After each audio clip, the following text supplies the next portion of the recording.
नमस्कार, आप देख रहे हैं खबरें बिहार और अब बढ़ते हैं खबरों की ओर। राज्य के आईटी कर्मी समूह स्वास्थ्य बीमा योजना से होंगे कवर। बिहार प्रशासनिक सुधार मिशन सोसाइटी के शासी परिषद में लिया गया समूह स्वास्थ्य बीमा लाभ देने का निर्णय राज्य के सरकारी कार्यालयों में कार्यरत आईटी प्रबंधक, आईटी सहायक और आईटी कार्यपालक सहायक के लिए खुशखबरी है। अब वे समूह स्वास्थ्य बीमा योजना से आच्छादित होंगे। समूह स्वास्थ्य बीमा उपलब्ध करवाने वाले बैंकों से बातचीत के लिए सामान्य प्रशासन विभाग के प्रधान सचिव आयुष चिकित्सकों से ली जा रही है emergency duty. Ayurvedic college, homeopathy college और यूनानी कॉलेजों में पढ़ने वाले और प्रशिक्षण लेने वाले चिकित्सकों को मॉडर्न मेडिसिन की जानकारी नहीं होती है। अपने प्रशिक्षण काल में आयुष कॉलेजों में इमरजेंसी ड्यूटी नहीं होती है। आयुष चिकित्सकों में इसको लेकर भय व्याप्त है। वह अधिकारियों के सामने जुबान नहीं खोल पा रहे हैं। उनका कहना है कि मारपीट या दुर्घटना के बाद इमरजेंसी में मरीज आते हैं तो उनको मॉडर्न मेडिसिन से इलाज की आवश्यकता होती है। ऐसे समय में आयुष चिकित्सकों को ड्यूटी पर तैनात करने से आए दिन परिजनों के गुस्से का सामना करना पड़ रहा है। स्मार्ट सिटी की रसीद छपवाकर गंगा पथ पर दुकान आवंटन के नाम पर वसूली। जेपी गंगा पथ पर सड़क किनारे स्थायी दुकान आवंटन करने के नाम पर शातिर अस्थायी दुकानदारों से पैसे वसूल रहे हैं। गंगा पथ पर सौंदर्यीकरण को लेकर हो रहे निर्माण को पक्की दुकान बताकर भविष्य में दुकान आवंटन के लिए यह अवैध वसूली की जा रही है। इसके लिए एक रसीद भी छपवाई गई है। 2 दिनों तक सेवानिवृत्त प्रोफेसर को बनाए रखा, डिजिटल अरेस्ट भेजते रहे फर्जी नोटिस। पटना में एक सेवानिवृत्त प्रोफेसर को साइबर अपराधियों ने डिजिटल अरेस्ट कर 3.6 करोड़ रुपए ठग लिए। अपराधियों ने उन्हें फोन कर मनी लॉन्ड्रिंग के केस में नाम आने की धमकी देते हुए 2 दिनों तक पूछताछ के नाम पर डिजिटल अरेस्ट कर रखा। महिला को वीडियो कॉल पर सीबीआई अधिकारी बताकर बैंक खाते से जुड़ी जानकारी हासिल की गई और फिर उनके खातों से रकम ट्रांसफर करा ली। इंटर और मैट्रिक परीक्षा फॉर्म भरने की तिथि बढ़ी, अब 25 नवंबर तक जमा करें आवेदन। बिहार विद्यालय परीक्षा समिति ने इंटर और मैट्रिक वार्षिक परीक्षा 2025 के लिए परीक्षा फॉर्म भरने की तिथि बढ़ा दी है।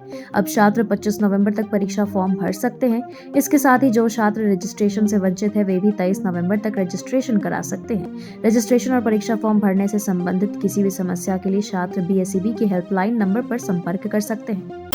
बीजेपी महासचिव और बिहार प्रभारी विनोद तावड़े पर पैसे बांटने का आरोप। महाराष्ट्र में विधानसभा चुनाव के लिए वोटिंग से एक दिन पहले मुंबई में जमकर हंगामा हुआ है। बीजेपी के राष्ट्रीय महासचिव और बिहार के प्रभारी विनोद तावड़े पर करोड़ों रुपए बांटने का आरोप लगा है। आरोप लगाने वाले बहुजन विकास अघाड़ी के कार्यकर्ताओं ने विनोद तावड़े को एक होटल में कई घंटे से घेर कर रखा था और जमकर हंगामा मचाया। बिहार में स्कूली शिक्षकों की ट्रांसफर पोस्टिंग पर रोक। बिहार सरकार ने स्कूली शिक्षकों की ट्रांसफर पोस्टिंग की प्रक्रिया को रोक दिया है।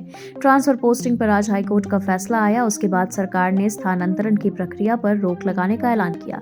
सरकार ने सक्षमता परीक्षा पास करने वाले शिक्षकों के लिए नई व्यवस्था करने का फैसला लिया है। 62 साल की उम्र में खुद से आधी उम्र की लड़की से रचाई शादी। जेडीयू के पूर्व विधायक ने अपनी से आधी उम्र की लड़की से मंदिर में शादी रचाई है। शादी का वीडियो और फोटो सोशल मीडिया पर तेजी से वायरल हो रहा है। इस शादी की तस्वीरें सामने आने के बाद चर्चा का बाजार गर्म हो गया है। बेगूसराय के गरपुड़ा स्थित बाबा हरिगिरी धाम में यह शादी संपन्न हुई है। वोटिंग से पहले गिरिराज सिंह का बड़ा हमला। झारखंड में होने वाले दूसरे चरण के चुनाव से पहले पटना पहुंचे केंद्रीय मंत्री गिरिराज सिंह ने हेमंत सरकार पर बड़ा हमला बोला है। गिरिराज सिंह ने कहा है कि हेमंत सोरेन की सरकार ने रांची को कराची बनाने की शुरुआत कर दी है। ऐसे में लोग नौजवानों के भविष्य और अपनी बहू बेटी की इज्जत को ध्यान में रखकर ही वोट करें।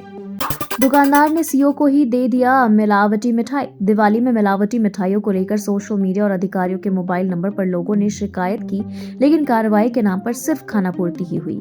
लेकिन जब पूर्वी चंपारण के तेतरिया के सीओ साक्षी कुमारी को ही दुकानदार ने मिलावटी मिठाइयां दे दी, उसके बाद मैडम 17 दिन बाद मधुबन प्रखंड के पुरानी बाजार स्थित भारत जलपान मिठाई की दुकान पर पहुंच गई, जहां दुकानदार की जमकर फटकार लगाई।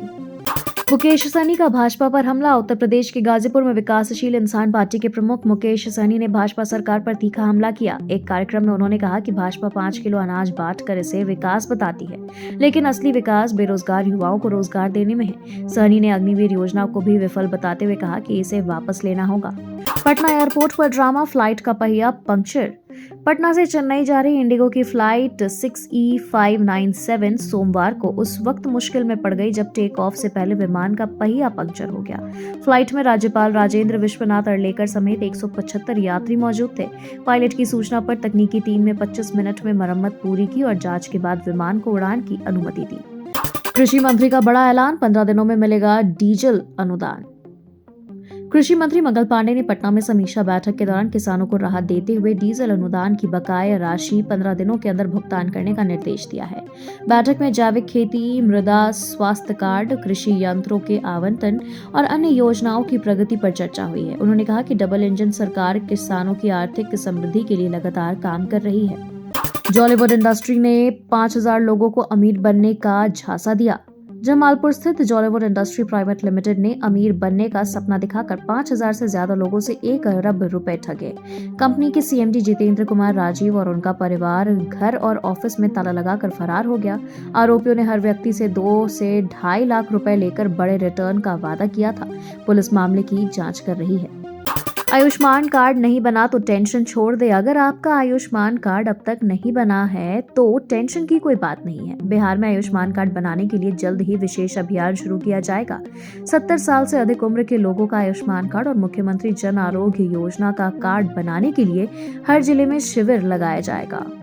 नीतीश सरकार ने लोगों को दिया बड़ा झटका। नीतीश कुमार की जमीन सर्वे को लेकर पहले से कई तरह की आशंकाएं जताई जा रही थी। अब बिहार के लोगों पर नई गाज गिरी है। सरकार ने लाखों एकड़ जमीन का खाता खेसरा लॉक कर दिया है। इसका मतलब यह है कि लॉक किए गए जमीन की खरीद बिक्री नहीं की जा सकेगी। मुजफ्फरपुर के AQI ने लोगों को डराया। ठंड शुरू होते ही बिहार की हवा भी खतरनाक होती जा रही है। मुजफ्फरपुर में प्रदूषण का स्तर बढ़ रहा है। AQI 301 से 327 तक पहुंच गया है। मिठनपुरा इलाके में प्रदूषण सबसे ज्यादा है, जहां सांस लेने में परेशानी हो रही है। CPCB के आंकड़े के मुताबिक जिला स्कूल इलाके में PM 2.5 का स्तर है 381 और PM 10 का स्तर 458 रिकॉर्ड किया गया है। बिजली विभाग के ऐप और सिस्टम में तालमेल नहीं। बिजली विभाग के ऐप और सिस्टम में तालमेल का अभाव उपभोक्ताओं के लिए परेशानी का सबब बन गया है। बिहार सुगम स्मार्ट मीटर ऐप में खपत कम दिख रही है, जबकि विभाग के सिस्टम में अधिक लोड का पैसा डिफरमेंट चार्ज के रूप में कट रहा है। वहीं उपभोक्ता परेशान है कि विभागीय अधिकारी 3 महीने में भी ऐप में सुधार नहीं कर पा रहे हैं। ऐसे में कैसे बनेगा Pirpainti thermal power plant? Bhagalpur के पीरपैंती में प्रस्तावित थर्मल पावर प्लांट के लिए अधिग्रहित जमीन के मुआवजे को लेकर किसानों ने बड़ी समस्या खड़ी कर दी है।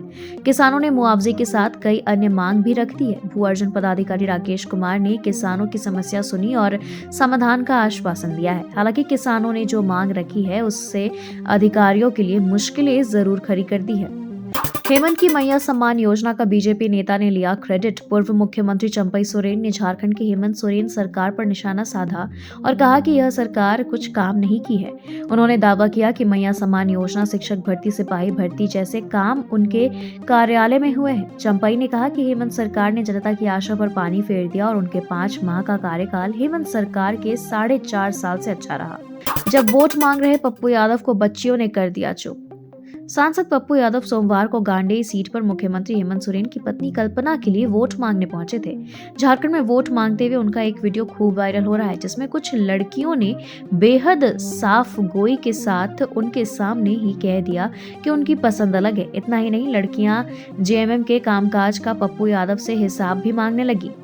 झारखंड में आरक्षण पर क्या बोले चिराग पासवान? केंद्रीय मंत्री चिराग पासवान ने झारखंड में भाजपा के समर्थन में चुनाव प्रचार किया। उन्होंने कहा कि जब तक मैं जिंदा हूं आरक्षण खत्म नहीं होगा और झारखंड में भाजपा की सरकार आना जरूरी है। चिराग ने झामुमो सरकार पर भ्रष्टाचार का आरोप लगाया और कहा कि प्रधानमंत्री नरेंद्र मोदी ने गरीबों और आदिवासियों के लिए कई योजनाएं शुरू की हैं। बिहार में 2 से 3 दिनों में ठंड बढ़ने की संभावना। बिहार में अगले 2 से 3 दिनों में ठंड बढ़ने के आसार है। मौसम विज्ञान केंद्र ने राज्य के 19 जिलों में मंगलवार को घने कोहरे का अलर्ट जारी किया है। पछुआ हवा के कारण राज्य के सभी जिलों में तापमान में गिरावट दर्ज की गई है। शहीदों के परिजनों के लिए नीतीश सरकार का बड़ा फैसला। नीतीश सरकार ने शहीद होने वाले सैनिकों या केंद्रीय सशस्त्र पुलिस बलों के जवानों या अधिकारियों के परिजनों को अब ज्यादा मदद देने का ऐलान किया है। राज्य कैबिनेट की हुई बैठक में इस बाबत फैसला लिया गया। सरकार ने कहा है कि सैनिकों और केंद्रीय सशस्त्र पुलिस बल के जवानों का मनोबल बढ़ाने के लिए ये फैसला लिया गया है। विधानसभा चुनाव से पहले नीतीश का दाव, महिलाओं से मिलने यात्रा पर निकलेंगे। बिहार में अगले साल विधानसभा चुनाव होना है और उससे पहले मुख्यमंत्री नीतीश कुमार ने बड़ा दाव खेला है। नीतीश कुमार एक बार फिर यात्रा पर निकलने जा रहे हैं, लेकिन खास बात यह है कि इस यात्रा में वे सिर्फ ग्रामीण इलाकों की महिलाओं से मुलाकात कर बात करेंगे। सरकार नीतीश कुमार की इस यात्रा पर करीब 225 करोड़ रुपए खर्च कर रही है। खबरों के सिलसिलों में फिलहाल इतना ही। बने रहे खबरें बिहार के साथ। नमस्कार।